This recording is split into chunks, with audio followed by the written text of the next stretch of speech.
तो कैसे हैं मेरे दोस्तों। इसके पिछले एपिसोड की लिंक आपको डिस्क्रिप्शन में मिल जाएगी, अब वहां से देख सकते हैं। अब ईविल आई के रैम्पेज के बाद जैसे तैसे इन लोग इसे कंट्रोल में ले आते हैं। अब जीजी दोबारा से ठीक हो चुका है, पर अभी भी उसे ठंडे पानी से दूर रहने की जरूरत है, क्योंकि वह ठंडे पानी गिरते ही ईविल आई में ट्रांसफॉर्म होकर सबको मार डालेगा। तो अब क्या ओकरुन और उसके साथी जीजी को ठीक करने का रास्ता ढूंढ पाएंगे, या फिर जीजी उससे पहले ही ईविल आई में कन्वर्ट होकर इन सबको मार डालेगा। तो चलिए देखते हैं कि आखिर क्या होता है। अब जीजी एकदम से ईविल आई में ट्रांसफॉर्म हो चुका है और उसका नेगेटिव ऑरा ब्लास्ट होता है और वह सब पर हमला करना स्टार्ट कर देता है।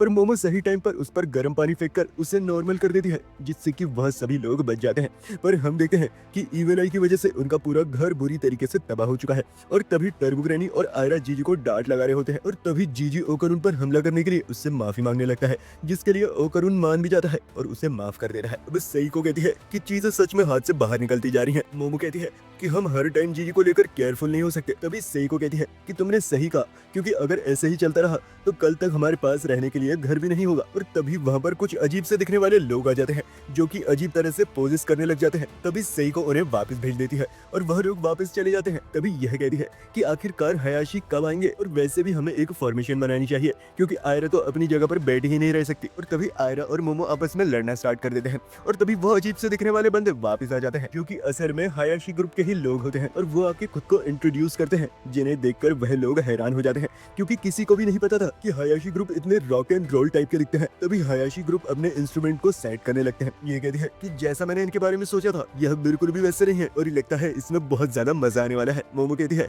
कि क्या ये लोग स्पिरिट मीडियम्स हैं। तभी सेइको कहती है कि नहीं, ये स्पिरिट्स को तो सेंस भी नहीं कर सकते, पर इनकी परफॉर्मेंस सच में बहुत खतरनाक होती है। और वैसे भी अगर यह स्पिरिट्स को सेंस नहीं कर सकते, तो एक्सोर्सिज्म के दौरान इविल स्पिरिट इन्हें तंग भी नहीं करेंगे। और तभी हयाशी ग्रुप अपने इंस्ट्रूमेंट को चेक करने लगते हैं, और यहाँ सेइको भी एक्सोर्सिज्म के लिए सारी तैयारी कर लेती है। और तभी हयाशी ग्रुप बिल्डअप करने लगता है, जिस वजह से मोमो और ओकरुन एक्साइटेड हो जाते हैं और उनके लिए चेयर करने लग जाते हैं।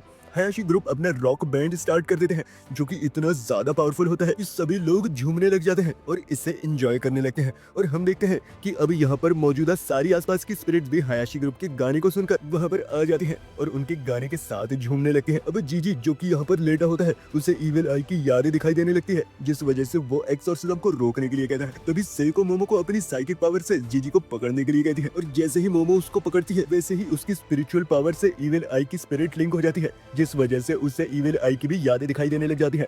और वह कहता है कि प्लीज ऐसा मत करो, मैंने इसके साथ वादा किया है कि मैं इसके साथ खेलूंगा, क्योंकि यह तो बस किसी के साथ खेलना चाहता था और यह हमेशा से कैद था।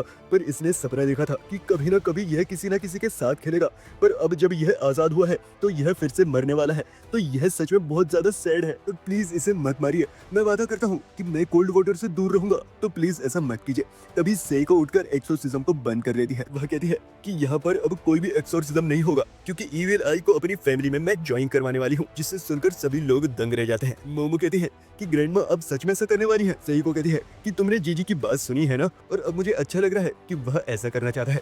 तभी आयरा कहती है तो क्या अब हमें इसका ध्यान हमेशा के लिए रखना होगा? बट एक मिनट, मैं अपना प्रीशियस टाइम इसकी सेल्फिशनेस के कारण नहीं वेस्ट करूंगी। तभी ओकरुन कहता है चलो ठीक है, अब मैं खुद सीखूंगा कि ईविल आई को कैसे कंट्रोल करना है, क्योंकि अगर मैं ताकतवर होकर ऐसा कर पाऊंगा तो हमें इस चीज की चिंता करने की कोई जरूरत नहीं पड़ेगी, क्योंकि जब जीजी ट्रांसफॉर्म होगा तब मैं इससे संभाल लूंगा। आयरा कहती है कि तुम आखिरकार ऐसा क्यों करोगे, और तुम ऐसा करने पर रात में चैन की नींद भी नहीं ले पाओगे, ऊपर से तुम्हारी जान को भी खतरा होगा। यह कहता है कि जीजी मेरा दोस्त है और उसके लिए मैं सब कुछ करूंगा। तब मोमो भी जीजी की मदद करने के लिए मान जाती है और आयरा भी इसके लिए रेडी हो जाती है, जिस वजह से वो और मोमो फिर से आपस में झगड़ा करना स्टार्ट कर देते हैं। तभी जीजी ओकरुन को हक करने के लिए उसकी तरफ बढ़ने लगता है, पर तभी वहां पर बारिश गिरना स्टार्ट हो जाती है, जिस वजह से जीजी ईविल आई में कन्वर्ट होकर ओकरुन को एक जोरदार मुक्का मार देता है। और कड़ी मशक्कत के बाद यह लोग वापस से इसे कंट्रोल कर लेते हैं। अब यहाँ हयाशी ग्रुप भी अपना सामान लेकर वहां से चला जाता है। अब वो लोग देखते हैं कि उनका घर पूरी तरीके से तबाह हो चुका है, जिस वजह से वो कार्डबोर्ड लगाकर उस पूरे घर को ढक देते हैं। अब यहाँ पर सेइको जीजी को सीधा बैठने के लिए कहती है और उसे ऐसा इमेजिन करने के लिए कहती है जैसे उसके हेड और फिंगर टिप्स से लेजर बाहर आ रही हो,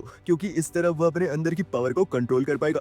और यहाँ मोमो ने भी इसी तरीके से अपनी पावर को कंट्रोल किया होता है, जिस वजह से जीजी को याद आता है कि मोमो बचपन में अजीब सा स्टेप इसीलिए किया करती थी, तो इसीलिए अब मोमो साइकिक पावर का इस्तेमाल अच्छे से कर पा रही है। सेइको बताती है कि इस पोज की वजह से ची बाहर आने लग जाती है, और जब तुम इस स्टेट के अंदर एंटर कर जाते हो तब तुम भी स्पिरिचुअल एनर्जी का यूज कर सकते हो। वह बताती है कि जीजी तुम्हारी स्पिरिचुअल एनर्जी बहुत ज्यादा है, तो इसीलिए अगर तुम उसे कंट्रोल कर पाओगे तो शायद तुम अकेले ही इविल आई को रोक सकते हो। अब यह सब लोग सो जाते हैं और रात को जीजी बाथरूम करने अकेला चला जाता है, जिस वजह से ओकरुन भी उसके पीछे चला जाता है ताकि वह इविल आई में कन्वर्ट ना हो। और ओकरुन उसे याद दिलाता है कि उसे गर्म पानी से ही हाथ धोने हैं। और तभी मोमो भी इन्हें देखने के लिए उठ जाती है। तब ओकरुन और जीजी उसे बताते हैं कि सब कुछ ठीक है और एक थम्स अप देते हैं, जिस वजह से वह दोबारा सोने चली जाती है। तब वापस जाते हुए ओकरुन और जीजी देखते हैं कि घर में कुछ कार्डबोर्ड अलग हो चुके हैं, जिस वजह से ठंडी हवा अंदर आ रही है, जिसे ओकरुन बंद कर देता है और यह कहता है कि मुझे माफ कर दो ओकरुन, यह सब कुछ मेरी वजह से ही हो रहा है। ओकरुन कहता है कि तुम्हें माफी मांगने की कोई जरूरत नहीं है, क्योंकि हम सभी लोग एक दूसरे का ख्याल रख रहे हैं। और जब मुझे टर्बो ग्रैनी ने पजेस कर लिया था तब मैंने भी मोमो की फैमिली को बहुत ज्यादा परेशान किया था, पर इन्होंने मेरा बहुत अच्छे से ध्यान रखा, जिस वजह से मैंने तय किया कि मैं इन्हें रहने का और कपड़ों का खर्च वापस कर दूंगा। पर ग्रैनी सेइको ने उसे लेने से मना कर दिया और कहा अगर मैं सच में इस चीज का रीपे करना चाहता हूँ तो मुझे ऐसे किसी की मदद करनी होगी जिसे सच में मदद की जरूरत है। जीजी कहता है कि आंटी सच में बहुत ज्यादा औसम है।